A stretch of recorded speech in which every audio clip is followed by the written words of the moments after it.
আপনাকে যদি প্রশ্ন করা হয় মেসির প্রতি এমিলিয়ানো মার্টিনেজের গুরুত্ব আর ভালোবাসা কতটুকু, আপনার উত্তরে কি আসবে ঠিক জানি না, তবে আজকে আমি আপনাকে একটা গল্প শোনাতে চাই। মনে আছে কি, এই তো কিছুদিন আগে কোপা আমেরিকার সেমিফাইনাল ম্যাচে ইকুয়েডরের বিপক্ষে মেসি প্লান্টিক শটের মিসের কথা। সে গোলটি মেসি মিস করার পর এমি মার্টিনেজ হাত নাড়িয়ে বলেছিলেন, তুমি শান্ত থাকো, আমি তো আছি।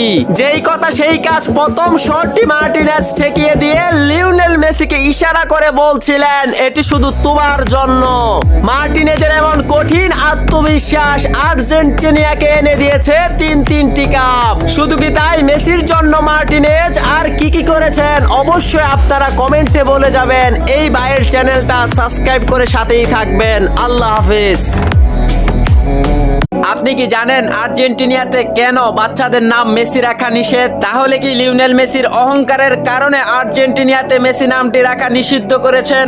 ব্যাপারটা কি আসলে তাই? 2017 সালে আর্জেন্টিনা সরকার আর্জেন্টিনাতে মেসি নামটি নিষিদ্ধ করেন, কিন্তু সেটি মেসির অহংকারে নয়। আর্জেন্টিনাতে লিওনেল মেসির নামটি এত পরিমাণ রাখা হয়েছে যে কারণে মেসি নামে স্কুল কলেজে কাউকে চেনা অনেক কষ্ট হয়ে দাঁড়িয়েছিল। তাই আর্জেন্টিনা সরকার নতুন কোন শিশু জন্ম নিলে তার নাম মেসি রাখা নিষিদ্ধ করে দিয়েছেন।